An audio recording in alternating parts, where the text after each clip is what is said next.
Muy buenos días, señoras y señores. Muy buenos días a todas las personas aquí presentes. Este panel está dirigido se va a enfocar en la coordinación entre los procesos de búsqueda e investigación en una primera parte.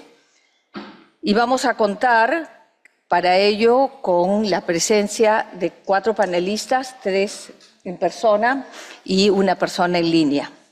Quisiera señalar que el enfoque de este panel es explorar cómo los esfuerzos de búsqueda pueden integrarse con las investigaciones penales para garantizar un enfoque holístico de la búsqueda y la verdad, y discutir la importancia de la coordinación entre los mecanismos judiciales, extrajudiciales y comunitarios. Por lo tanto, quisiera señalar algunos aspectos que me parecen claves para este panel. En primer lugar, quisiera señalar que la Convención Internacional para la Protección de todas las personas contra las desapariciones forzadas consagra la obligación de buscar a las personas desaparecidas y al mismo tiempo de llevar a cabo investigaciones dirigidas a identificar a los responsables, procesarlos y, en su caso, sancionarlos. El principio rector número 13 de los principios rectores para la búsqueda de personas desaparecidas se enfoca en la necesidad de que la búsqueda de la persona desaparecida se articule con la investigación penal, de manera que ambas se refuercen mutuamente y que se realicen con la misma efectividad y eficacia. Como se señaló ayer por una panelista, que me parece clave recordar en este espacio, es ¿dónde está? Importa, pero ¿quién lo hizo también? En la práctica, la coordinación entre la búsqueda y la investigación penal puede resultar difícil y pueden surgir tensiones o incluso conflictos. Las posibles fricciones pueden verse exacerbadas por la creación, en algunos casos, de mecanismos extrajudiciales a los ya existentes, lo que hace que la coordinación sea más compleja y al mismo tiempo indispensable. La falta de coordinación y la fragmentación provoca retrasos en el establecimiento de la suerte y el paradero de las personas desaparecidas y también en la búsqueda de la justicia. La búsqueda de las personas desaparecidas y la investigación penal de su desaparición siguen siendo para muchos estados un desafío y una deuda pendiente con las víctimas. La incertidumbre, al no conocer la verdad de lo sucedido, impide a familiares y allegados como víctimas también cerrar el proceso de duelo por esta violación a la dignidad del ser humano. Este panel, pues, nos da la oportunidad de intercambiar experiencias, buenas prácticas, lecciones aprendidas sobre cómo se coordina y se lleva a cabo la búsqueda de personas desaparecidas y la investigación criminal de su desaparición, y queremos conocer también la experiencia y aprovechar los aprendizajes de las valientes mujeres buscadoras. Tengo el gusto, el honor de presentar a nuestras panelistas. Una persona está en línea, ahora está Federico Andreu Guzmán, es jurista colombiano y director de litigios y protección jurídica de la Comisión Colombiana de Juristas.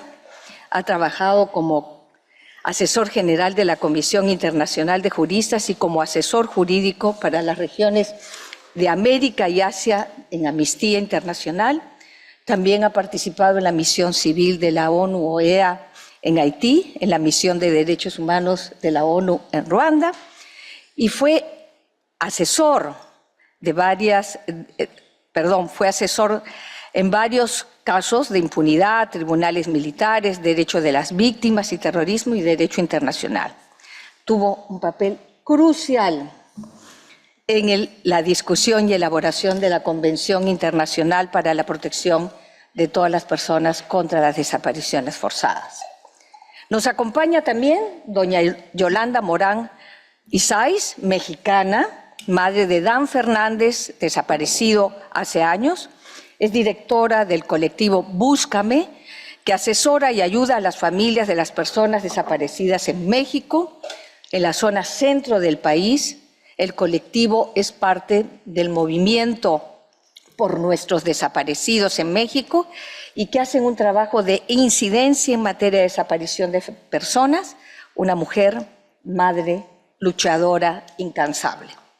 Nos acompaña Carla Quintana Osuna, recientemente elegida como jefa del Mecanismo Independiente sobre Personas Desaparecidas en Siria.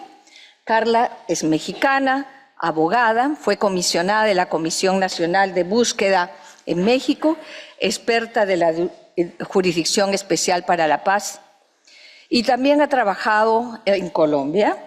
Trabajó en el Sistema Interamericano de Derechos Humanos, tanto en la Comisión Interamericana de Derechos Humanos como en la Corte Interamericana de Derechos Humanos. En línea estará presente la doctora Raquel Cárdenas, de Perú, es abogada peruana, fiscal superior de las Fiscalías Superiores y coordinadora del Sistema de Derechos Humanos de la Fiscalía de la Nación en el Ministerio Público del Perú. Por lo tanto, vamos a tener 7 minutos de intervenciones, que sea una intervención activa, y voy a empezar por Federico Andreu, y quisiera que nos diga qué problemas pueden evidenciarse en la coexistencia de mecanismos judiciales y extrajudiciales para la búsqueda, cuáles pueden ser las ventajas de estos mecanismos y cómo contribuyen estos a la investigación de las desapariciones forzadas. Muy importante la experiencia de Federico. Federico, tienes la palabra por 7 minutos y nos interesa mucho cómo en estos mecanismos se promueve la verdad, la justicia y la reparación para las víctimas. Muchas gracias. Buenos días a todos y todas y muchas gracias, Carmen Rosa. A ver, creo que un primer punto para partir de eso es por qué existe o por qué han surgido mecanismos de búsqueda extrajudicial al lado de lo judicial o en sustitución de lo judicial, de la búsqueda judicial. Creo que un elemento importante ha sido cuál ha sido la experiencia por décadas de lo que es la búsqueda judicial, la búsqueda de las personas desaparecidas y la conclusión por las diferentes prácticas, independientemente de el compromiso de X fiscal en la búsqueda de X persona, es que el sistema judicial no ha sido muy difícil incorporar ese dato de buscar al desaparecido. La lógica del proceso judicial penal es básicamente demostrar que hubo el delito, identificar a los autores, acusar a los autores y que los autores sean juzgados y de ser hallados culpables castigados. Y el elemento búsqueda al desaparecido se vuelve un elemento marginal, accesorio, ¿sí? Eventualmente, si encontramos personas, pues la rescatamos o rescatamos sus restos, pero no es el propósito esencial. Y por ejemplo, en el caso de la experiencia colombiana, esto fue uno de los elementos fundamentales para que se decidiera crear una unidad especial de búsqueda extrajudicial y humanitaria de las víctimas. Y esto es muy interesante porque la misma Corte Constitucional, al pronunciarse sobre si las normas creando la unidad eran conforme con la Constitución, llega a la conclusión que de forma general el sistema judicial penal no responde efectivamente a esa necesidad de búsqueda. ¿Sí? Entonces creo que eso es un elemento fundamental. Segundo elemento fundamental de la búsqueda extrajudicial, de las lecciones que hemos aprendido, es que el papel de los familiares en la búsqueda es absolutamente limitado. Tiene que estar obviamente encuadrado dentro del procedimiento penal ¿sí? Según las figuras del país, parte civil, acusador privado, lo que querellante, lo que sea, con unas posibilidades muy limitadas de intervención en lo que refiere a la búsqueda. Y es una relación de solicito y después Fiscalía me informa de lo que hace, ¿sí? Impugno, ¿sí? O introduzco un recurso si no estoy de acuerdo con lo que se hace y a ver qué decide la Fiscalía. Y eventualmente tengo que ir a un juez para corregir la situación. Mientras tanto, en el otro lado, los procesos y en el caso colombiano, el procedimiento de búsqueda extrajudicial por mandato legal y de la propia Corte Constitucional es que el proceso de búsqueda, investigación, localización, prospección del terreno, etcétera, etcétera, hasta el final, que es la entrega del desaparecido, ¿no es cierto? O el reencuentro con el desaparecido si está vivo, los familiares tienen que participar en todo el proceso. Y eso es un elemento fundamental. Primero porque los familiares, los desaparecidos, lo sabemos todos los que hemos trabajado en desaparición forzada, son quienes saben buscar. Así no tengan muchas veces una presentación académica, ultra elaborada, con conceptos, pero ellos saben dónde buscar. Han aprendido, ¿sí? O sea, las más grandes las personas que más nos pueden enseñar a buscar son los familiares. Eso ha sido toda su lucha. Entonces, ¿cómo incorporar ese saber, esa experiencia en los procesos de búsqueda? Los mecanismos extrajudiciales lo permiten, cosa que no se da en el proceso judicial.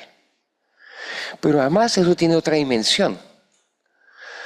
O sea, hay una obligación de los estados de garantizar el derecho a la verdad, y en concreto, en el caso de desaparecidos, a determinar la suerte y el paradero, o sea, ubicar qué fue lo que pasó y ubicar la persona, ¿sí?, desaparecida. Y ese derecho implica el derecho de poder participar, ¿sí?, en la búsqueda.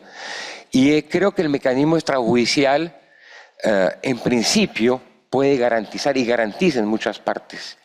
Y eso le da potencia a las posibilidades de búsqueda, el mecanismo extrajudicial, limitaciones que se tienen en lo otro. Y es obvio, ese proceso extrajudicial no tiene un propósito de justicia, porque para eso está la justicia. Tiene un propósito de satisfacer ese derecho inalienable. Y como diría los principios de impunidad de Louis Joinet, imprescriptible, del derecho a saber dónde está su ser querido desaparecido y qué fue lo que pasó. Y entonces ese elemento es fundamental porque es la gran diferencia con el sistema penal. O sea, está centrado en la búsqueda, en la satisfacción del derecho a conocer. Y eso es un elemento fundamental. Otro elemento que es muy importante tener en cuenta es lo que tú preguntabas, Carmen Rosa, es esa relación entre justicia y búsqueda. Y ciertamente a veces los estados tienen la tentación como diciendo, bueno, lo buscamos, lo encontramos y ya está. O sea, justicia no habrá, ¿sí? Como sucedía hace muchos años con el tema de las reparaciones económicas. Le reparamos económicamente y ya no busque más justicia. Aquí se tratan de dos obligaciones distintas y de dos derechos distintos. La obligación del Estado de juzgar, de investigar, juzgar y castigar a los culpables de los crímenes de desaparición forzada, y otra es la obligación de buscar, encontrar, localizar y encontrar al desaparecido. Son dos obligaciones distintas y, como bien lo decía Carmen Rosa, están consagrados de forma distinta en la Convención de Naciones Unidas de Desaparición Forzada, y los principios rectores que adoptó el Comité contra la Desaparición Forzada no hacen más que reiterar esa diferenciación de obligaciones, pero tienen ustedes en el caso de la región de América una inmensa jurisprudencia de la Comisión y de la Corte Interamericana, que hablan que el derecho a la búsqueda ya es un derecho autónomo, ¿sí?, y que debe ser preservado, garantizado, y que es distinto al derecho a obtener justicia, ¿sí? A un recurso efectivo, ¿sí? A que los hechos sean investigados. Entonces uno podría pensar, bueno, ¿cómo hasta ahora clásicamente esos dos derechos se realizaban por una misma vía, la judicial? Pero la experiencia ha mostrado que la vía judicial no es la mejor, no es la más óptima para resolver el tema de la búsqueda, para resolver el tema del derecho, satisfacer el derecho a saber la verdad. Y de ahí la importancia de poder escindir eso en dos escenarios, uno extrajudicial, búsqueda, y otro judicial, investigación y castigo de los responsables. El tema obviamente son cómo se articulan, cómo se nutren, ¿sí? Porque la investigación judicial del crimen y sus autores arroja mucha información de dónde, qué pudo haber pasado con el desaparecido, dónde está, cuál es su lugar. Y al mismo tiempo, la investigación de búsqueda también puede arrojar mucha información sobre quién cometió ese crimen, en qué circunstancias, con qué motivos, quiénes son los autores. El tema es cómo se alimentan recíprocamente esas investigaciones. Y ahí hay, digamos, diferentes experiencias según los marcos legales. Solamente les voy a hablar del caso de Colombia porque pues están los compañeros de México, están la fiscal de Perú, que son todas experiencias diferentes, y ahí está la experiencia de Uruguay, todos, son muchas experiencias. En Colombia se optó por un sistema muy peculiar.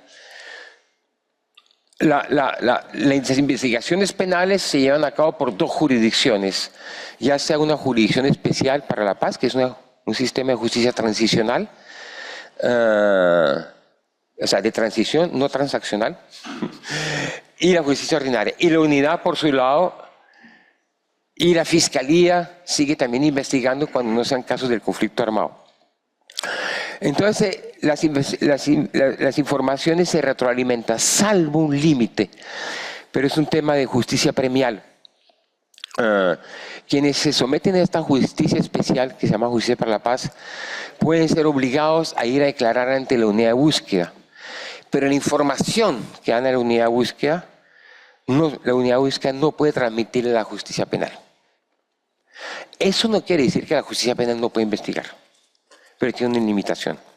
Los hallazgos en los lugares donde se encuentran desaparecidos, las pruebas materiales, eso sí se traslada. Eso ciertamente crea ciertas dificultades. Todavía no está resuelto en la práctica cómo se hace. Pero hasta ahora ha funcionado, digámoslo. No ha sido un problema. Y habrá que buscar en cada sistema nacional cómo esos posibles obstáculos, interferencia en la interrelación entre la investigación para la búsqueda y la investigación para la justicia se puedan superar y ver cómo se retroalimentan. Eso ha sido una de las cosas todavía aún no resueltas en el sistema colombiano, por darles un ejemplo. Yo dejaría ahí. Gracias. Muchísimas gracias, Federico. Ahora le doy la palabra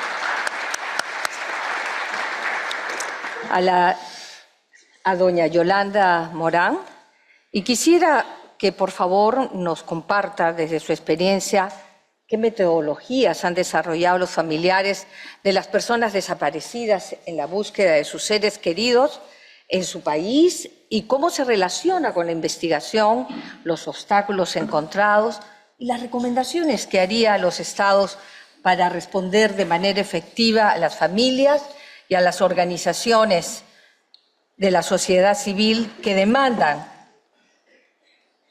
búsqueda y demandan justicia. Tiene usted la palabra por 7 minutos, doña Yolanda. Muchas gracias. Buen día para todos.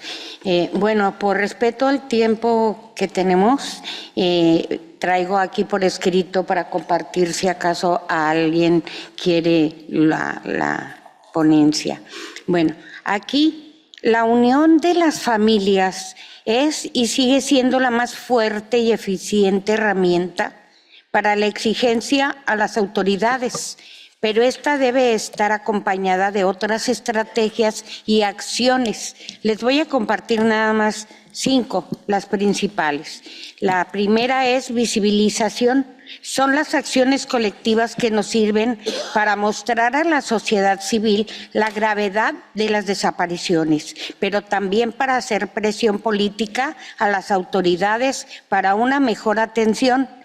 Por ejemplo, marchas el Día de la Madre, que es cada 10 de mayo, veladas por los desaparecidos y buscadoras fallecidas o asesinadas.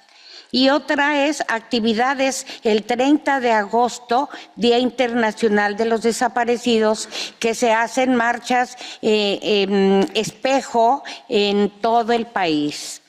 Otra de las herramientas es la legislación que tenemos. Construimos leyes especiales para tener instituciones expertas y orientadas en la búsqueda de personas, pero también hicimos reformas para nombrar al delito que no existía en nuestro país y poderlo sancionar. Otra para proteger los bienes, patrimonio y personalidad jurídica de los desaparecidos. Entre ellas está la Ley General de Víctimas, la segunda es la Ley General en materia de desaparición forzada, otra más es la Ley Federal de Declaración de Ausencia, una más es la Ley Estatal de Exhumación e Identificación Forense del Estado de Coahuila de Zaragoza. México está conformado por 32 estados. Nada más este estado tiene esta Ley Estatal de Exhumación. Otra de nuestros mecanismos, acciones, es la búsqueda e investigación. Si bien hemos trabajado en el fortalecimiento institucional, la realidad es que sigue siendo insuficiente, por lo que desde 2015 las familias tuvimos que salir a buscar con nuestras propias manos, herramientas y recursos, esperando que por lo menos en la identificación sí hubiese un mejor avance por parte del Estado. ¿Qué es lo que creamos nosotros? Brigadas de búsqueda en vida, siempre en vida. Después seguimos con las brigadas de búsqueda forense. Otras son las búsquedas en colectivos en campo.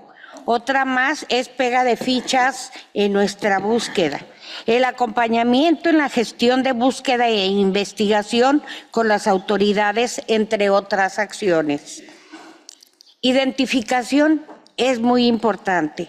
Con más de 72,000 cuerpos no identificados y los servicios médicos forenses colapsados, le hemos apostado a los mecanismos extraordinarios de identificación forense. Es decir, que no dependan de la Fiscalía, porque lo importante es lo humanitario, para regresarles el nombre a sus familias.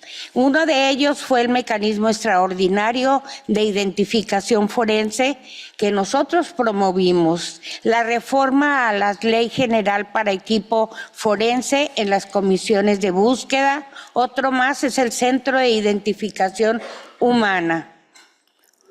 Otro mecanismo que nos ha servido mucho son las redes de apoyo. Las alianzas son fundamentales para construir estrategias y capacidades de incidencia política. Nosotros tenemos organismos internacionales, Cruz Roja, la CID, la ONU, y otra más son las organizaciones no gubernamentales. Bueno, ¿qué les puedo decir? El diálogo, negociación y trabajo conjunto con las autoridades es la estrategia que mejores resultados nos ha dado.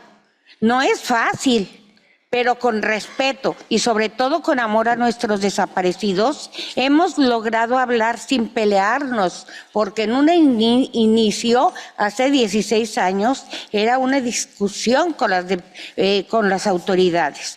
Y así estamos construyendo el camino a la búsqueda, localización y justicia para ellos.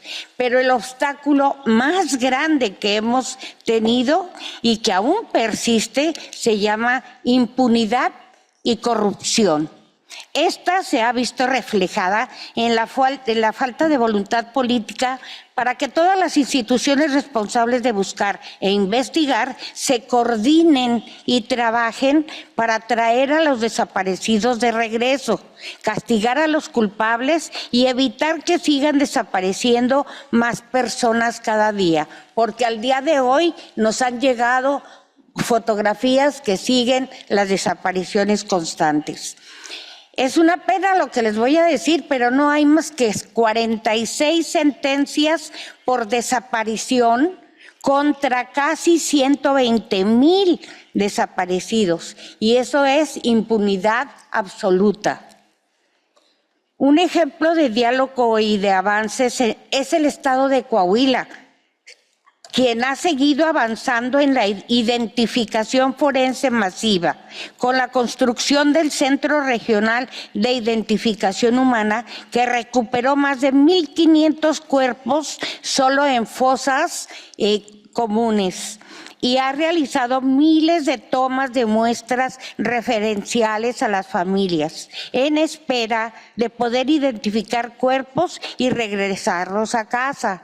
Lo que ha hecho la diferencia en este estado contra los 31 restantes es la unidad y trabajo conjunto de los 8 colectivos existentes en el estado, uniendo fuerzas para exigir y construir. Eso es lo que estamos tratando de que este estado Coahuila es piloto para los demás, que copien todo lo que les sirva, y por eso lo pongo como ejemplo. ¿Qué recomendaciones les puedo compartir? Pues lo primero y más importante es incluir a las familias en todo lo que se lleve a cabo, de las personas desaparecidas, todas las familias, que participen transversalmente en la construcción de cualquier política pública o mecanismo destinado a perseguir el delito y encontrar a las personas. Otra de las cosas que yo puedo recomendarles a las familias, no solo de México, sino del mundo entero, es que escuchen, ¿sí? Que escuchen y a las organizaciones, a los expertos, al CID, al grupo de trabajo, que las autoridades también escuchen a las familias. Todos buscamos que los desaparecidos sean encontrados, que no desaparezca ni uno más, ni uno. Que se imparta justicia, que es la que no hay, y que los estados se vean fortalecidos en sus capacidades de proteger a la ciudadanía de este tipo de delitos. Y a las familias que se mantengan unidas, estratégicas y con el amor a sus desaparecidos por encima de cualquier interés, Aún falta mucho por hacer, sí, eso está claro. Mientras haya personas que son desaparecidas cada día, mientras no tengamos de regreso a cada uno de los miles de desaparecidos y mientras que los cuerpos, 72,000 cuerpos que tenemos ya, no sean identificados, solamente así podrá retornarse a casa con sus familias, siempre seguirá la impunidad y seguirá siendo absoluta. Mientras la corrupción no sea combatida, la impunidad seguirá siendo absoluta. Mientras sigamos esperando que los estados, como responsables, hagan su trabajo solos y voluntariamente, la impunidad seguirá siendo absoluta. Mientras que una madre tenga que aceptar que lo único que físicamente quedó de su hijo es un pedacito de hueso que se tuvo que desintegrar para saber que es su hijo y que eso signifique más un logro tecnológico genético y no una tragedia humanitaria, la impunidad seguirá siendo absoluta. Mientras los corazones del mundo continúen fríos e indolentes ante esta tragedia, la impunidad seguirá siendo absoluta. Compañeros y compañeras, que hoy hoy sea el inicio de una gran hoguera que logre poner fin a esa frialdad, que mueva conciencias y voluntades para traer de regreso a nuestros hijos y a nuestras familias. Porque vivos se los llevaron y vivos los queremos.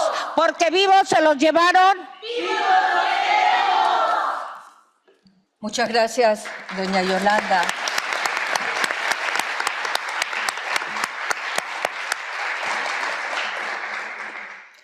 Ahora le voy a dar la palabra a Carla Quintana con dos preguntas frente al desafío que tiene el mecanismo especial. ¿Cuáles son los retos para su puesta en marcha, su buen funcionamiento en el actual contexto de Siria? ¿Y cómo ve la participación de los familiares, las organizaciones y las acciones que sabemos ha empezado su trabajo recientemente, pero que hay ya un trabajo previo de colegas que contribuirán a avanzar? Tiene la palabra Carla por 7 minutos. Muchas gracias, Carmen Rosa. Buenos días a todas, a todos, compañeras buscadoras de todo el mundo. Y yo quisiera empezar retomando las palabras de doña Yolanda y lo que nos compartía también Federico sobre la experiencia colombiana. Y es la razón por la que el día de hoy existe una institución de búsqueda de personas desaparecidas en Siria. Y es por la lucha de las familias, al igual que lo fue en México, al igual que lo fue en Colombia, al igual que ha sido en todo el mundo. La respuesta, en menor o mayor medida que han dado los estados o la comunidad internacional, no se puede entender sin la lucha, la exigencia, y yo añadiría, creo que pocas veces lo decimos, la construcción de política pública de todas estas personas, principalmente mujeres, para construir y exigir estas instituciones y exigir ser parte del proceso de implementación y de búsqueda y de resultados. Creo que eso sería la primera cosa que quiero decir, y esto nos lleva a la institución de búsqueda, la institución independiente de búsqueda de personas desaparecidas en Siria. Ya decía Federico, hay que aprender, ¿no?, de nuestras experiencias en todo el mundo. Esta es la primera institución de búsqueda especializada en Naciones Unidas. Estamos hablando de apenas hace un par de años como tal, ¿no? Y creo que eso es no solo una muestra de la lucha de las familias de personas desaparecidas en Siria, sino también es una muestra de cómo las experiencias a nivel comparado nos han obligado a la comunidad internacional, a los estados, a separar la búsqueda de la investigación, lo que decía Federico en un principio. Dicho esto, quiero subrayar que la institución independiente de búsqueda de personas desaparecidas en Siria es única, es la primera en las Naciones Unidas. Y ante la pregunta de Carmen Rosa, no creas que me he olvidado de la pregunta, pues los retos son muchísimos. Aquí están nuestras compañeras mexicanas y de otros lados del mundo, pero puedo hablar por México por experiencia. Lo difícil que es construir día a día una institucionalidad de búsqueda, y los retos son mayúsculos, pero también lo es la esperanza. Uno de los primeros retos que tenemos en la institución independiente de búsqueda de personas desaparecidas, IIMP por sus siglas en inglés, es primero entender a quién estamos buscando. Y la respuesta es: estamos buscando a todos. Y cuando digo a todos, es a todos, independientemente de su nacionalidad, de su afiliación política, de su etnicidad y de la razón por la cual fueron desaparecidos. Podemos no saber dónde están porque fueron desplazados, porque fueron, como hemos visto con las últimas noticias, ¿no?, detenidos arbitrariamente, torturados. Y por supuesto, con el principio número 1 de búsqueda, pues se les busca en vida.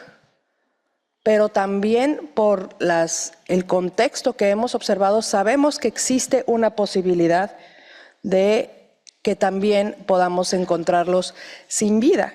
Y aquí también creo que tomando la experiencia internacional y comparada, hay que sumar y hay que decir y subrayar que la identificación es parte del proceso de búsqueda, no es separado, y es uno de los retos y es algo de lo que hemos aprendido en México, en Colombia, en diferentes partes del mundo. Cuando se ha pensado en mecanismos de búsqueda en otros lados del mundo, normalmente la búsqueda está por un lado, bueno, la justicia o las instituciones de justicia, no quiero hablar de la justicia como tal, las instituciones de justicia están en un lado, la búsqueda está en otro, y la identificación en otro, que normalmente es parte de las instituciones de justicia. Y ahí, no me dejarán mentir, en diferentes partes del mundo, eso ha sido uno de los mayores retos, ¿no? Separar la identificación de la búsqueda. No estoy diciendo con esto, y quiero ser muy clara, que la identificación sea exclusivamente un tema de verdad y de búsqueda, también lo es de justicia, pero no podemos separarlo. Entonces, uno de los primeros retos es entender a quién buscamos, a todas y todos. 2, esto nos lleva a saber a quién buscamos, que son dos cosas distintas. En este momento no tenemos, si bien tenemos una idea de cuántos, más de cientos de miles, al menos de 100,000, 120,000, 140,000 personas reportadas como desaparecidas en Siria, no tenemos certeza aún de cuántos más, ¿no? Y también tiene que ver, por supuesto, con el miedo para denunciar o para hacernos llegar información. Se está abriendo un momento muy importante para recibir información de a quién más estamos buscando, ¿no? Entonces, otro de los retos es lograr tener el mejor registro sobre a quién buscamos. Un tercer reto, y me voy apurando, que también es un reto lamentablemente compartido en todo el mundo, es la fragmentación de la información.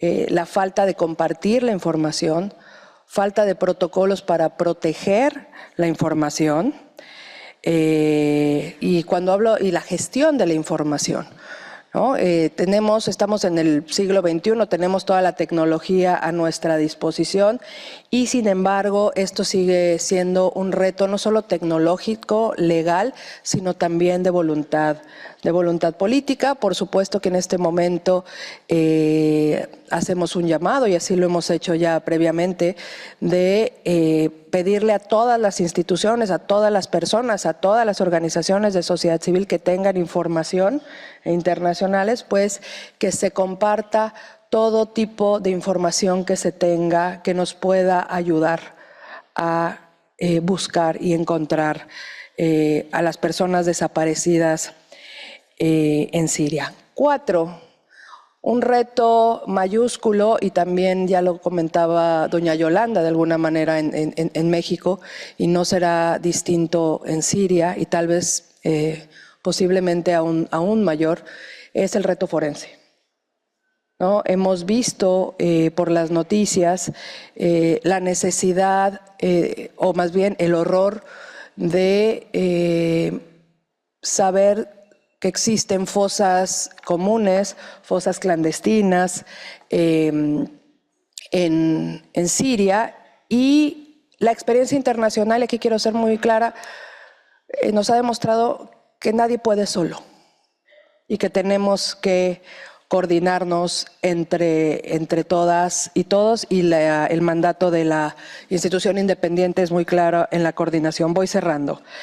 El otro reto, y eso por supuesto que está aún abierto, pues acabamos digamos, vamos empezando este mandato, es cómo coordinarnos también con las instituciones de justicia, ¿no?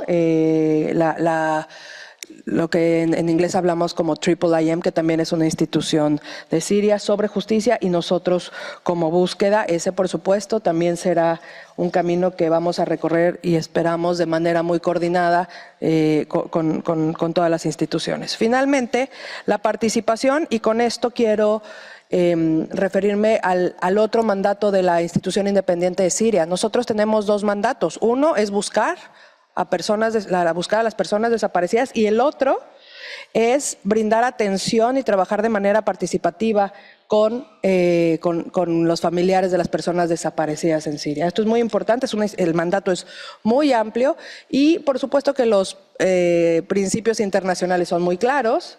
Siempre hablamos de participación y algo que es muy difícil de hacer en la práctica, y eso no quiere decir que no se intente y todos los días estemos en eso, es, bueno, ok, vamos a participar. ¿Cómo logramos esa participación?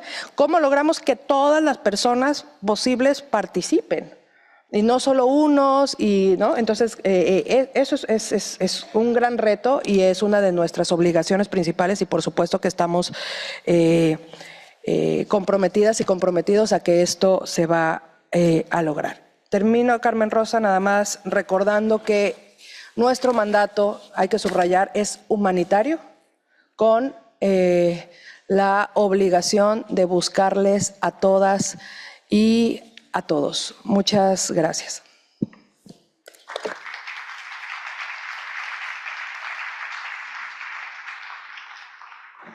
Muchísimas gracias a los tres intervinientes. Voy a abrir el espacio para el video y gracias por sus esfuerzos con el tiempo. Yo sé que no es fácil y por favor si pueden poner el video para cerrar esta parte del panel, porque pasamos al segundo segmento de este mismo panel.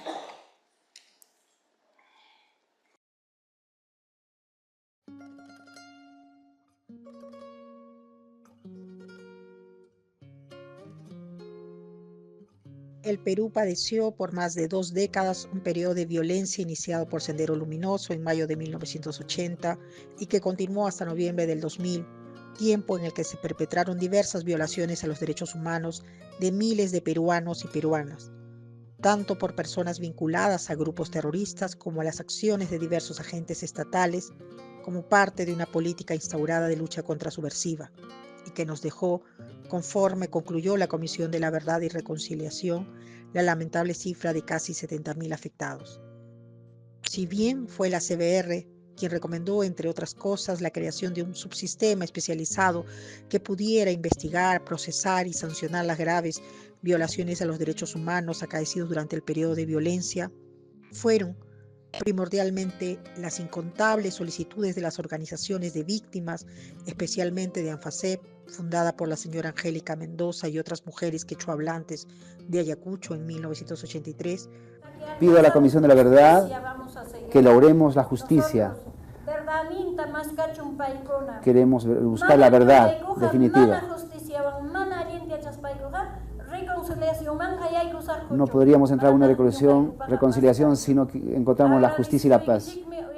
Que dieron como resultado que en noviembre del 2004 la Fiscalía de la Nación creara el subsistema de derechos humanos, el cual actualmente cuenta con 38 despachos fiscales a nivel nacional y tiene competencia para investigar, entre otros delitos contra la humanidad, como el de desaparición forzada. En estos más de 20 años de trabajo especializado, nos hemos encargado de diversos casos emblemáticos cuyos hechos han sido de conocimiento y pronunciamiento por parte de órganos del sistema interamericano, como la Corte Interamericana o la Comisión Interamericana de Derechos Humanos. Investigamos, procesamos y logramos sentencias condenatorias en favor de ciudadanos y ciudadanas de las zonas rurales más humildes de nuestro país, cuya lengua materna en su gran mayoría es el quechua. La desaparición forzada es uno de los crímenes más atroces que afectan nuestra esencia como seres humanos, ya que dejan a la víctima en total indefensión al colocarla en un limbo jurídico, y además provoca en los familiares más directos un duelo o luto eterno, manteniéndolos en un estado expectante ante las posibles noticias o información, por más mínima que sea, sobre el paradero de la víctima, resistiéndose al olvido y sosteniéndose de manera imperecedera y atemporal de la esperanza de encontrarlo, tal vez con vida. Actualmente el Subsistema de Derechos Humanos e Interculturalidad del Perú tiene a su cargo aproximadamente 292 casos de desaparición forzada a nivel nacional. Para poder concretar de manera eficaz y adecuada la labor de determinar, desde el 2003 el Ministerio Público cuenta con el equipo forense especializado, equipo comprometido, sensible y capacitado para afrontar casos tan complejos como los de desaparición forzada. Equipo que de manera conjunta con la Unidad de Biología Molecular y Genética de Ayacucho han recuperado hasta la actualidad más de 4.206 individuos, de los cuales más de 3.024 han sido identificados. De ese universo de personas, más de 2.916 han sido entregados de manera digna a sus familiares. Aunado al trabajo desplegado por el Ministerio Público, en el Perú se cuenta desde el 2007 con la Ley 30.470, que dispone como labor estatal la búsqueda de personas desaparecidas durante el periodo de violencia, teniendo como ente rector al Ministerio de Justicia y Derechos Humanos a través de la Dirección General de Búsqueda de Personas Desaparecidas. Esta dirección tiene a su cargo, entre otros, el Registro Nacional de Desaparecidos y Sitios de Entierro, RENADE, oficina que reporta actualmente a más de 22.000 personas desaparecidas. De lo expuesto, se desprende que existen en el Perú dos sistemas a través de los que se realiza la búsqueda de personas desaparecidas, a cargo del Subsistema de Derechos Humanos e Interculturalidad y otro por parte del Ministerio de Justicia y Derechos Humanos a través de la Dirección General de Búsqueda de Personas Desaparecidas. Entendiendo la necesidad de realizar un trabajo coordinado y sostenido entre ambas instituciones, es que actualmente está vigente una directiva sobre lineamientos del trabajo fiscal, así como convenios de cooperación interinstitucional entre ambas entidades.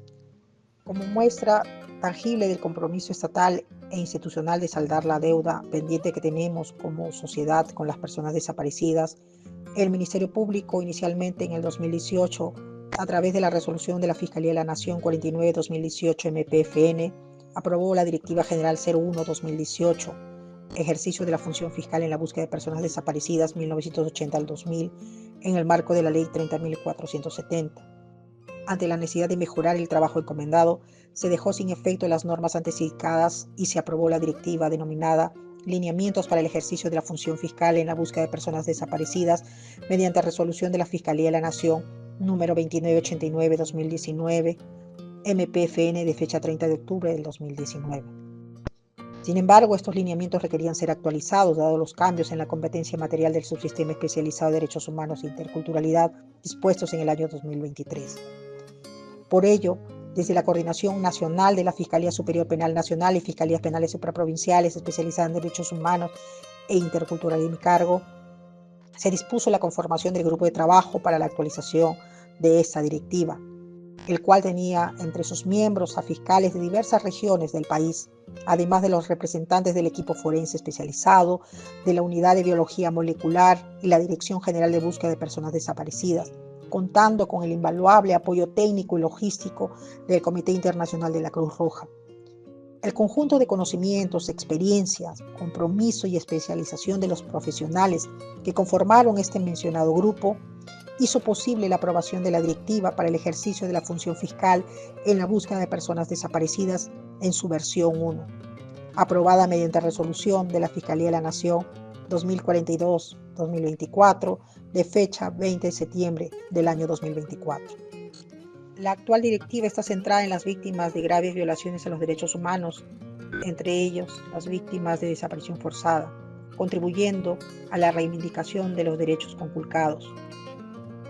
Esta directiva precisa la competencia, organización, deberes y funciones de las Fiscalías de Derechos Humanos, establece un mecanismo más célere para la búsqueda de las personas desaparecidas y la coordinación con las demás entidades involucradas en el tema. Orienta la acción del Ministerio Público en el propósito de concretar una acción eficaz, articulada y humanitaria en la ubicación, recuperación y entrega de restos humanos. Todo lo antes indicado evidencia el trabajo desplegado por los fiscales de derechos humanos, personal forense, Dirección General de Búsqueda de Personas Desaparecidas, lo que ha permitido que cientos de familias puedan cumplir con la costumbre tan propia y común en nuestro país del entierro y del duelo. Tener un lugar donde rezarles, prender una vela, llorarlos, llevarles unas flores, Esa certeza de saberlos en un lugar conocido acaba con la incertidumbre dolorosa que lamentablemente se llevaron hasta el último suspiro las madres y padres que, como la señora Angélica Mendoza de Ascarza, murieron sin saber dónde estaban sus seres queridos. Todo ello nos devuelve la confianza en las autoridades y demuestra el compromiso férreo que como institución tiene el Ministerio Público con los derechos humanos y la lucha contra la impunidad.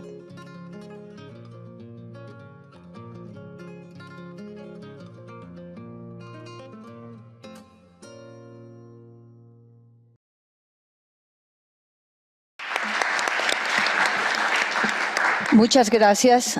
Gracias a todas y a todos por su participación. Vamos a pasar al segundo segmento. Vamos a tener al final de la presentación del segundo segmento en este panel también la oportunidad de abrir a preguntas. Así hemos quedado con mi colega Wilder Tyler. Y quisiera cerrar esta primera parte señalando que búsqueda sin justicia es impunidad absoluta y justicia sin búsqueda es inhumanidad. Muchas gracias.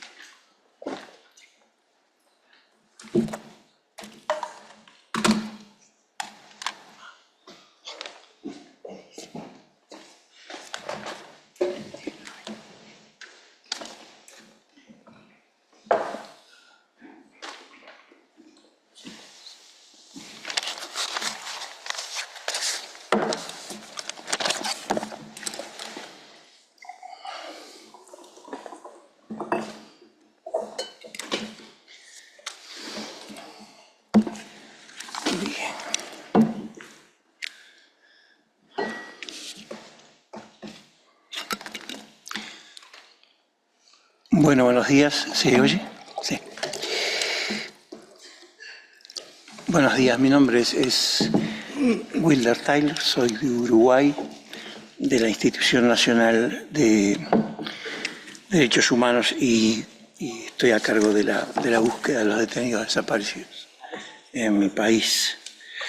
Este segmento tiene un nombre escueto, experiencia técnica, pero vamos a abordar distintos... ¿Eso qué? ¿Me escucha ahora? Sí. Okay, gracias.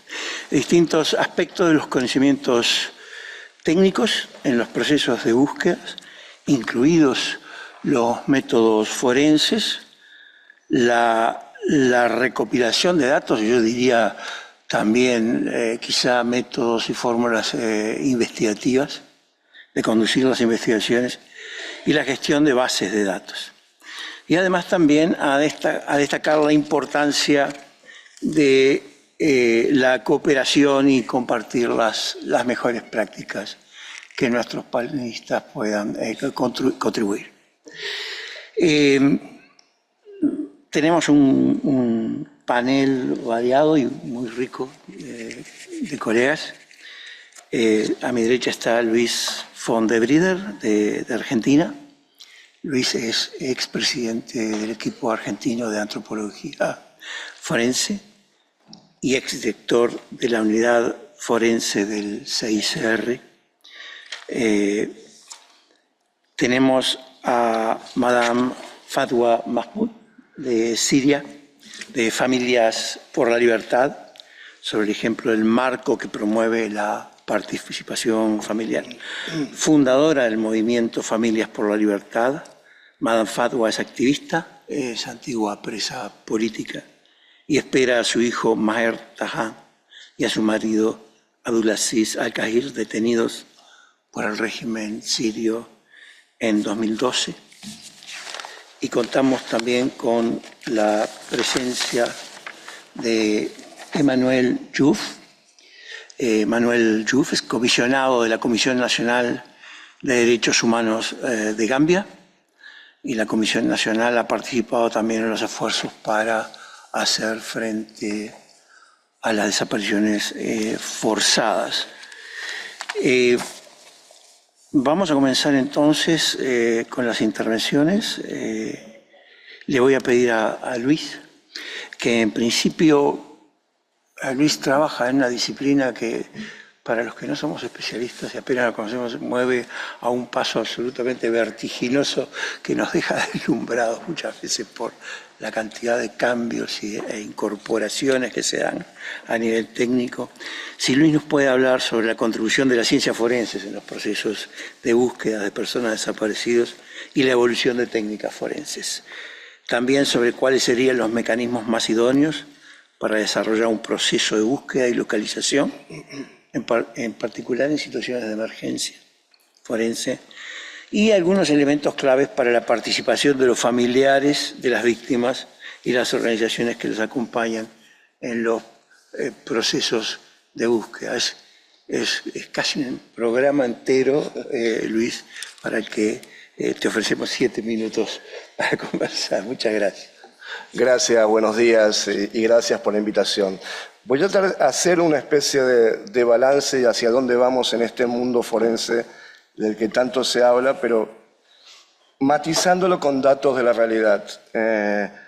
Todas las construcciones son colectivas. No hay el mejor equipo forense, no existe el mejor mecanismo de búsqueda y vamos acumulando lecciones buenas y malas a lo largo de los años, nos guste o no nos guste.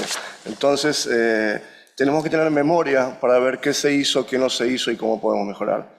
Un dato de la realidad, solamente 13 países del mundo tienen mecanismos de búsqueda y de trabajo forense que por lo menos tengan 10 años y nada más. 13 de esos países, 7 están en América Latina, 4 en Europa, Ucrania, España, Chipre y Georgia, y 1 en Medio Oriente, que es Irak. El resto de los países han hecho prácticamente nada o cosas más esporádicas. Entonces, eso también tiene que ver con voluntad política, real voluntad política, qué es lo que se hace y lo que no se hace. A nivel forense, obviamente, hemos contribuido, y yo creo que muy modestamente, a aportar evidencia a la justicia, a hacer identificaciones para los familiares, capacitación a familiares que lamentablemente se tienen que convertir en forenses en muchas partes del mundo por la inoperancia o la forma en que funciona el Estado. Y también hemos dado un manejo digno a los cuerpos de la persona, algo que muchas veces no se habla, pero que es importante. Al mismo tiempo tenemos muchos desafíos.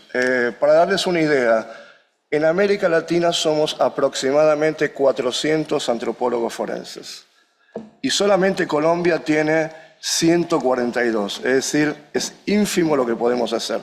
Y en el resto del mundo, perdón que hablo de América Latina porque es la parte del mundo donde se han hecho más programas de búsqueda e identificaciones, los resultados son nulos. En África casi no hay antropólogos especialistas forenses en esta materia, en Medio Oriente es similar, en Asia Pacífico es similar. Yo he trabajado en estos 40 años en 65 países del mundo haciendo búsquedas de trabajo para todo tipo de mecanismos.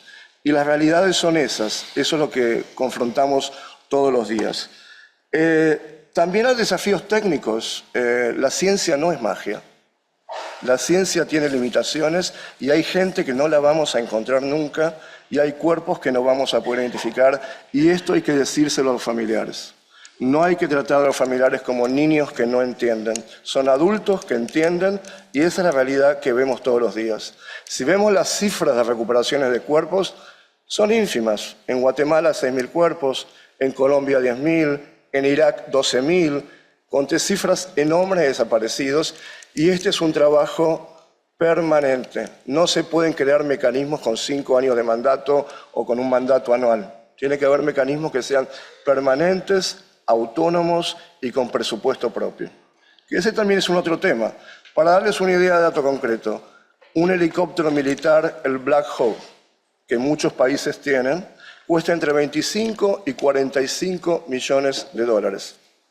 Averigüemos cuáles son los presupuestos de los mecanismos de búsqueda en el mundo. Ínfimos. Entonces, eso es voluntad política. Otro tema que me parece interesante, el proceso de identificación. Lamentablemente, se los digo, no funciona como en las películas que uno pone un pedacito de hueso y obtiene un resultado. Eso no existe.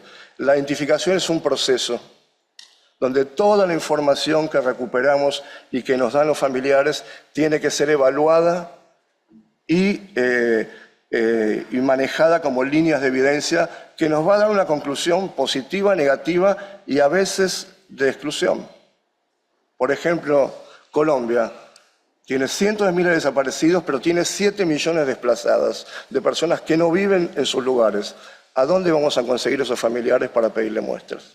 Entonces tenemos que ver los datos, los deseos y los datos de la realidad por cuestiones también técnicas. Hay lugares donde la tierra prácticamente se come los cuerpos, suelos muy ácidos.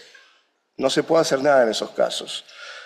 Mecanismos, como he dicho, me ha tocado trabajar para la justicia local, para comisiones de la verdad, comisiones humanitarias, etcétera, etcétera. Hay mecanismos nuevos que colisionan con los mecanismos tradicionales del Estado, y eso toma tiempo. Pero también se habla mucho de la participación de los familiares en los últimos años. ¿Qué es participación de los familiares? Que los familiares y sus organizaciones estén sentadas en la mesa donde se toman las decisiones políticas. Eso es real participación de los familiares y casi nunca sucede. Se los invita para las fotos, se les toman muestras para análisis genéticos y después la gente se va a su casa sin saber qué pasó con su caso. Entonces, si hablamos de voluntad política, si hablamos de que participen los familiares, tenemos que sentarlos en la mesa donde se deciden las cosas, porque estamos decidiendo sobre sus seres queridos. Solamente un país ha hecho participación, y fue Chile. En el año 2006 hubo un error de identificación y la expresidenta Michelle Bachelet creó una comisión internacional de que fui parte, y las 6 agrupaciones chilenas estuvieron sentados desde el primer día en las discusiones científicas y políticas que tomamos, y ellos tenían voz y voto. Pero en general eso no sucede. Entonces es la forma de cambiar un poco las cosas. También tenemos que hablar de que cada vez más le ponemos más cosas sobre los hombros a los familiares. Es admirable el movimiento de buscadoras en México y Colombia, pero no es la tarea de una familiar estar excavando en la tierra. Lo hacen por desesperación, porque el Estado se ha retirado o es ineficiente. Pero no podemos seguir volcándole esta cosa en los hombros de los familiares y los estados se tienen que hacer cargo. Hay varios modelos de mecanismos. Yo creo que hoy el modelo más importante es el de Colombia de nuevo, es la unidad de búsqueda, con 540 funcionarios, con 28 sedes regionales y con 96 especialistas forenses contratados colombianos. Esa es la realidad que hay. Los otros mecanismos tienen ventajas y desventajas. Yo creo que hoy podemos hacer más cosas, podemos contribuir más con las búsquedas, pero lamentablemente con resultados modestos. La academia en general le ha dado la espalda a los familiares en todos nuestros países. Con excepciones, casi no hay programas de cómo buscar y recuperar cuerpos en casos de este tipo forenses en el mundo. Hay muy poquitos. Colombia, de nuevo, que es el país con más antropólogos forenses en América Latina, después de Estados Unidos, tiene solo un programa de formación. A las universidades no les interesa ayudar a los familiares, y lamento decirlo porque me formé en una universidad, pero es la realidad. Esto ha ido cambiando, hay gente que se involucra más, pero cuando ven un familiar se asustan o no quieren involucrarse porque es político. Yo, para ir terminando, creo que debemos reforzar estos encuentros. No creamos que hay que inventar la rueda todo el tiempo. Ha habido cerca de 40 comisiones de la verdad, 6 tribunales, mecanismos de Naciones Unidas, y cada vez que leemos algo nuevo nos pensamos que somos únicos. Colectar evidencia se hace décadas en todo el mundo. Es lo que hace uno diariamente cuando trabaja. No hay que crear un manual nuevo de cómo colectar evidencia. Está en los libros de texto con los que estudiamos. Entonces creo que debemos reconocer que la experiencia es colectiva, que somos solamente un pequeño sector que contribuye con muchos otros sectores en los que trabajamos y realmente pensar más en las familias y menos en nosotros. Muchas gracias.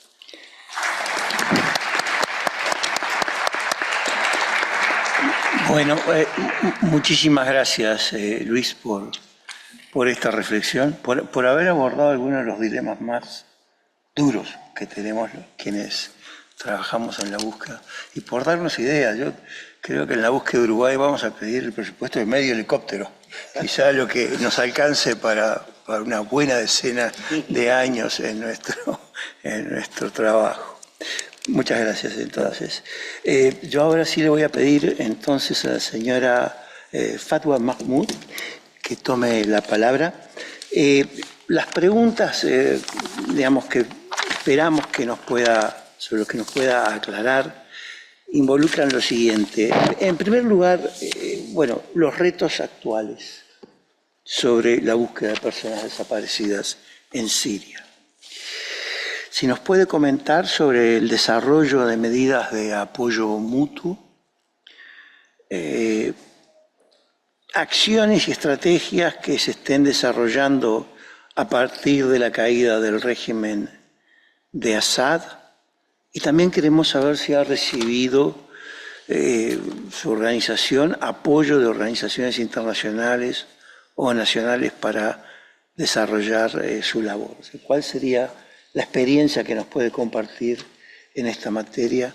Y para eso también le pido que nos lo planteen durante 7 minutos. Muchas gracias. Okay.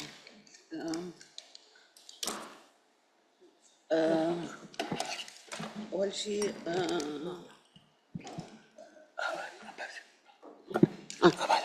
أوكي.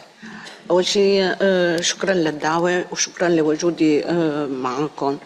بدي استغل الفرصة وأقول أول شيء مبروك للشعب السوري ولسوريا بسقوط الطاغية يلي صار له حوالي 50 سنة أو 54 سنة فسقط هذا الطاغية، وعقبال كل الطغاة بالعالم مشان هاي الشعوب ترتاح وتخلص من هاي المآسي اللي عم يخلفوها هدول الطغاة. حقيقة أنا اللي بدي أقوله إنه النضالات اللي نضلناها من 2011 وإضافة للفترة اللي قبل 2011، لأنه نظام الأسد أو النظام بسوريا هو كان مستمر من السبعينات بموضوع الاعتقالات والاختفاءات القسرية. وأنا مثل ما ذكرت حضرتك أنا كنت تعرضت لاعتقال، وكان ابني اللي هلا هو مختفي ومعتقل كان عمره 9 سنوات، وكنا عم نناضل مشان ما بيوم من الأيام تتكرر هاي المآسي للشعب السوري، لكن للأسف تكررت بشكل كتير كبير. هلأ اليوم أنا ابني وزوجي مخفيين من 2012، وكان الشيء الأمل بأنه لما بيسقط الطاغية وتفتح السجون أنه يكون فيه معلومات أو أي أخبار عن المفقودين أو المعتقلين، لكن للأسف ما تحقق هذا الشيء. اللي بدي أقوله النضالات اللي ناضلناها نحن كأهالي وكعائلات خلال هاي الفترات.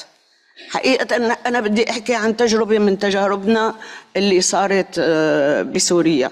نحن بالبداية كنا أول شيء نناضل كمجموعات فردية، لكن بعدين حسينا إنه هاي النضال بالمجموعات الفردية منا مجدية. أسسنا حركة اسمها حركة عائلات من أجل الحرية، يلي هي بتضم عائلات وأهالي للمعتقلين والمفقودين. كنا بالبداية 5 سيدات، اليوم بعد سنة صار 250 سيدة أو عائلة منضمة لها. درنا العالم كلياته ونحن عم نطالب، وللأسف عم نطالب بأبسط الحقوق، هو إنه نحن نقدر نشوف أحبتنا وهن بالسجون، نقدر نحصل على زيارة وما قدرنا. ما بعرف شو بدي أقوله، أنا عن جد بدي أقول إنه يمكن المجتمع الدولي يمكن المنظمات ما وقفت معنا بالشكل المناسب لهي القضية. رغم هذا الشيء ورغم هي العذابات اللي تعرضنا لها من 14 سنة ما يئسنا ولا تراجعنا أبدا أبدا. نحن في كل مكان، في كل محفل، في كل مناسبة نحن بنحكي فيها عن قضية الاعتقال والاختفاء القسري، وكانوا يقولوا لنا إنه نحن منا قادرين نساعدكم لأنه هذا النظام موجود وما بيسمح لنا إنه نقوم بأي دور. طيب تمام، ما بتقدروا تقوموا بأي دور. هلأ راح النظام وسقط النظام وانفتحت الأبواب كلياتها وللأسف ما قدرنا، لكن نتيجة النضالات هي اللي ناضلنا فيها قدرنا بتجمع العائلات وروابط 10 روابط من العائلات ومن الضحايا دفشنا باتجاه انه نحن نعمل المؤسسه اللي السيده كارلا حكت عنها، وبدي اقول لها مبروك رئاستها لهي المؤسسه. هاي المؤسسة يلي ضلينا نناضل لإنشاء حوالي 3 سنين و4 سنين، ونحن عم نناضل نضالات من العائلات ومن الأهالي لحتى صارت هاي المؤسسة وتصوت عليها من قبل 83 دولة لإنشاء لهي المؤسسة، وطلع فيها قرار من الأمين العام للأمم المتحدة. هذا نضالات للعائلات وللأسر.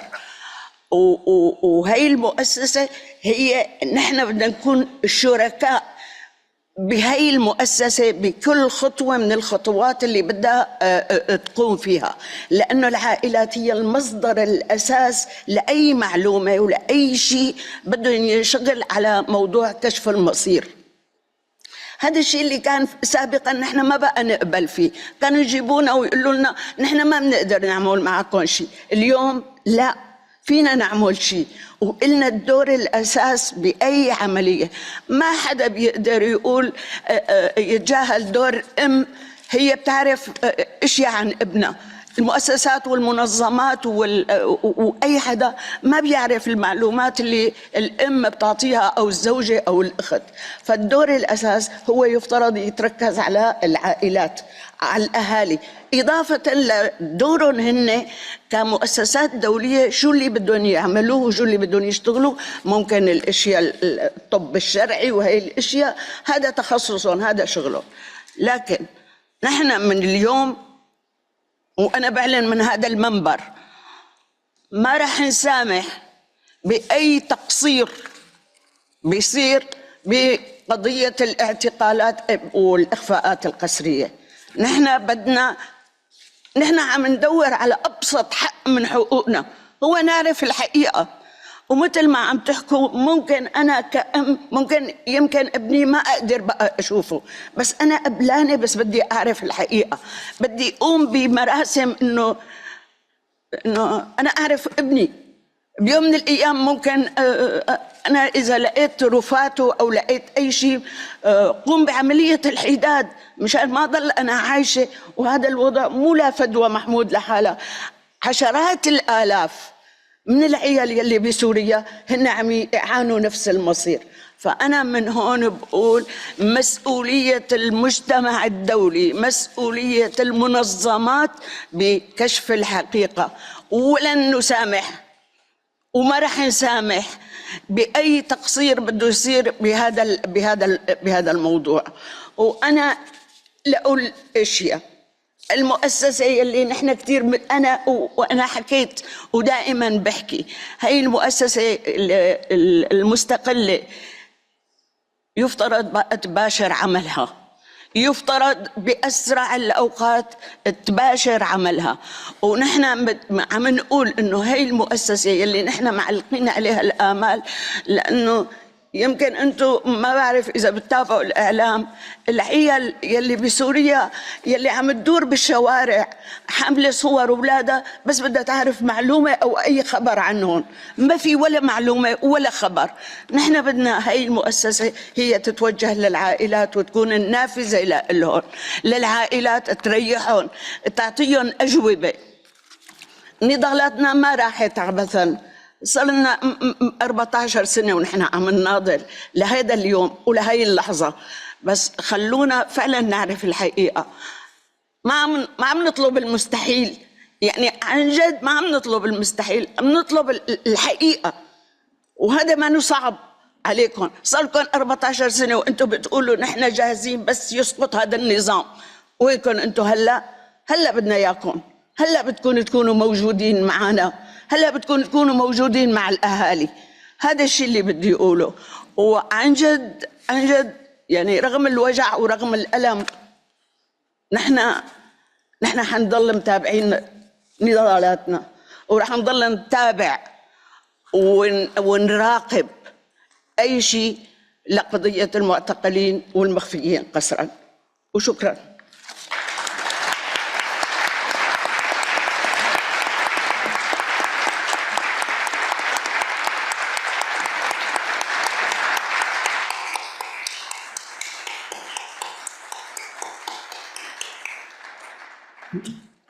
Bueno, muchísimas gracias, señora Fatwa Mahmoud, por su testimonio y por poner los puntos sobre las IES, como decimos, en cuanto a recordarnos a todos el verdadero propósito de nuestro trabajo y la función. El último panelista de este segmento es el colega Emmanuel Diouf, que es comisionado de la Comisión Nacional de Derechos Humanos de Gambia, que está involucrada en los esfuerzos para hacer frente a las desapariciones forzadas. Hay tres aspectos sobre los que le pediríamos consideración. El hecho de que se han tomado efectivamente medidas para cumplir las recomendaciones de la Comisión de la Verdad y seguir buscando y localizando a las personas desaparecidas desde entre 1994 y 2017, bueno, y cómo está ese proceso. El plan de acción de la Comisión Nacional de Derechos Humanos para 2021-2025 es una estrategia para permitir que las personas cuyos derechos han sido violados tengan acceso a una reparación adecuada. Entonces pedimos que comparta su experiencia, especialmente en materia de cuál es el apoyo que se ha brindado a las familias de las víctimas de desaparición forzada. Y por último, si puede darnos una palabra sobre el trabajo que hacen con las directrices sobre la protección de todas las personas contra las desapariciones forzadas en África, adoptadas por la Comisión Africana de Derechos Humanos y de los Pueblos. Y para esta intervención también le ruego que use 7 minutos del tiempo. Muchas gracias, Emmanuel. Yes, good morning and thank you very much. And I'm really happy to be here. Thank the conference organizers for this very, very, very important Congress. Yes, let me begin by perhaps giving some context here. The Gambia underwent 22 years of dictatorship under President Jammeh. And when he was defeated at the polls and sent into exile, the new government decided to come up with a transitional justice program. And one of it was the setting up of a Truth, Reconciliation and Reparation Commission, the TRRC. The TRRC was mandated to set a historical record of what happened during that period of dictatorship of Jammeh, to also, at the end of it, recommend prosecution for those who bear the greatest burden, and also, recommend reparation for victims. One of the thematic areas that the TRRC, the Truth Commission, looked at was enforced disappearance. They investigated the whereabouts of missing persons in the Gambia. And during that period of investigation, of course, oral testimonies came out of burial sites. And of course, family members came out and spoke about their disappeared members. And I'm just giving context here too, because it's important. We're talking about the role of technical expertise in the search process to see if things are not done properly, it becomes very problematic. So the TRRC, during their investigation process, as I said, discovered 5 burial sites. And they straight away started looking at one of them, which was one of the biggest military barracks, where witness testimonies came that at least 11 soldiers were executed and buried. The fact of the matter is that the Truth Commission summoned the excavation of the site. Now the problem came. Yes, they were informed that 11 were buried. The site was excavated. One, even the tools used were not proper. Number 2, they found 7 skeletons, but they could not even identify who does that. There were 11 people. Who are these people? I'm just explaining where the problem even started. Those bodies were recovered, put in coffins, and they had to be taken to the mortuary. The problem was that we didn't have experts, forensic methods. This is essential, really, if you are going to identify human remains, especially human remains that were long-term, over 20, close to 25 years. We didn't have DNA analysis, forensic anthropology, which of course we know are critical in exhumation to establish identities and cause of death. So this was a major problem. Even the handling of and preservation of the remains is still a big question. We have these remains in a mortuary. How are they even kept? Now the TRRC concluded its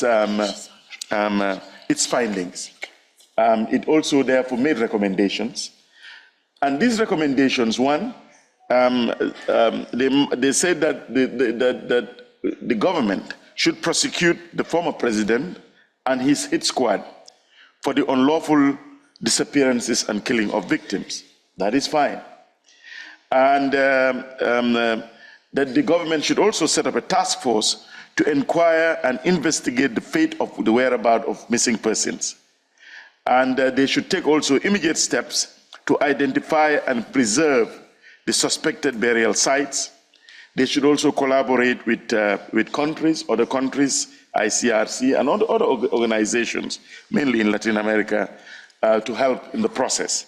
And also, very important, it was stated, to engage victims and families, and also to offer reparation. Now, the National Human Rights Commission, it's mandated to promote and protect human rights, but it was also in the recommendations of the TRRC that the National Human Rights Commission, which I'm the chairperson, should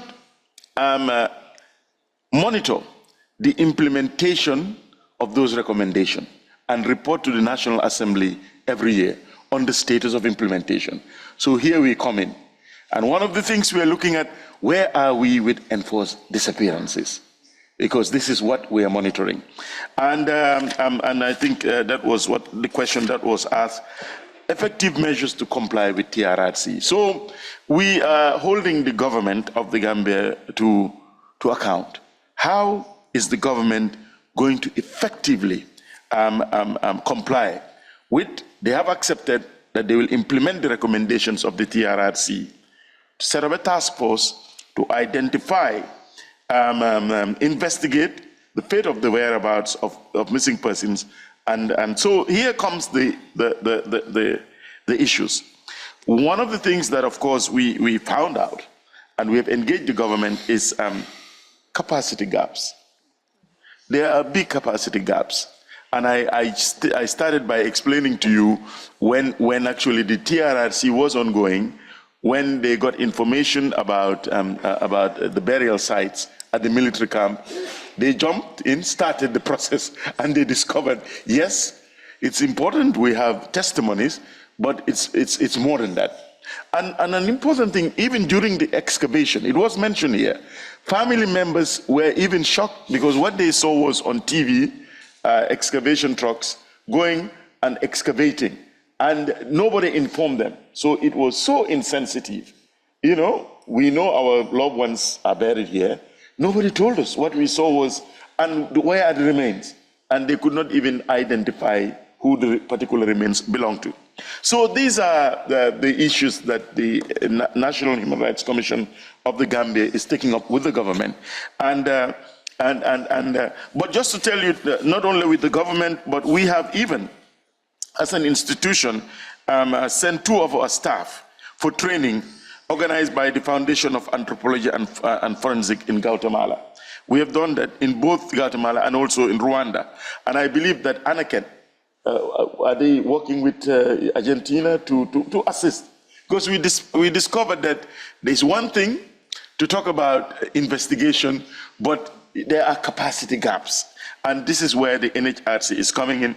And from our staff that has been trained in forensic investigation, documentation, and community engagement, what we have quickly done, and is ongoing next month, we are having our staff doing step-down training so that what they learn will come out to the communities, security forces.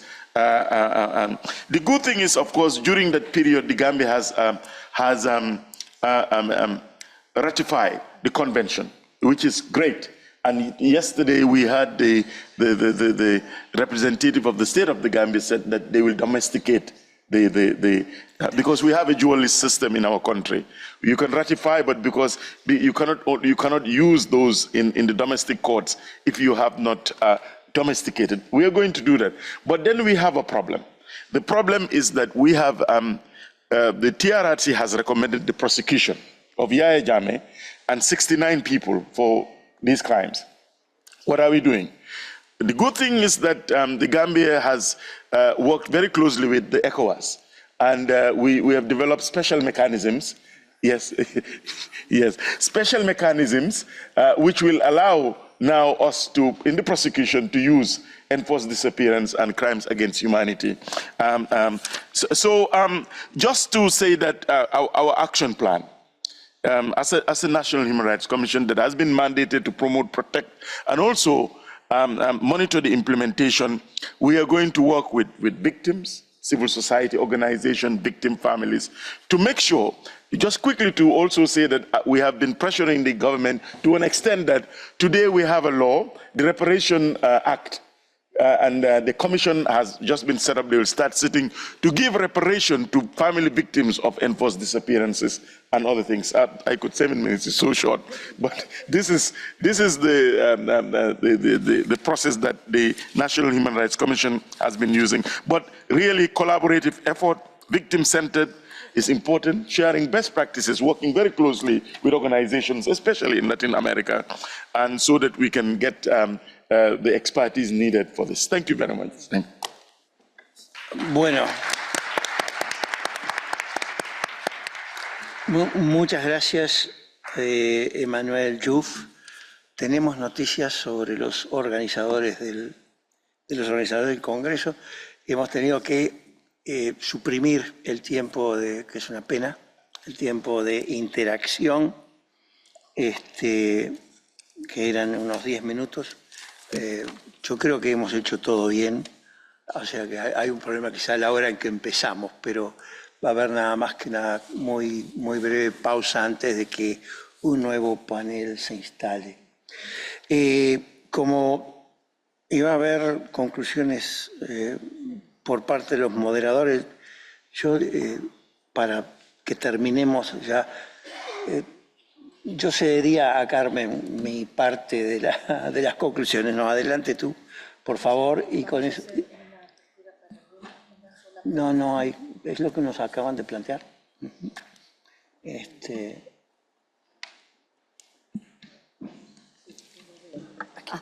Muchas gracias. Gracias, Wilder. La verdad que creo que ha sido un panel muy enriquecedor que nos ha permitido ver las dos partes, la parte de búsqueda e investigación, la parte forense, y yo quisiera resumir en 3 palabras. Voluntad política. recursos financieros, recursos humanos y capacidad humana instalada para poder llevar a cabo todos los procesos, tanto el proceso de búsqueda, tanto el proceso de investigación, como aquellas labores que son importantes para lograr justicia, verdad, justicia, reparación y sobre todo garantías de no repetición. Con eso yo creo que quiero sobre todo agradecer a los participantes que han estado tanto en la primera parte, Federico, Carla, doña Yolanda, señor Joff, la señora Guarda, y también a Luis y por supuesto a mi co-moderador Wilder Tyler por esta oportunidad de hablar con ustedes de algo tan importante: búsqueda, verdad, justicia, reparación y garantías de no repetición. Gracias por su presencia en este panel.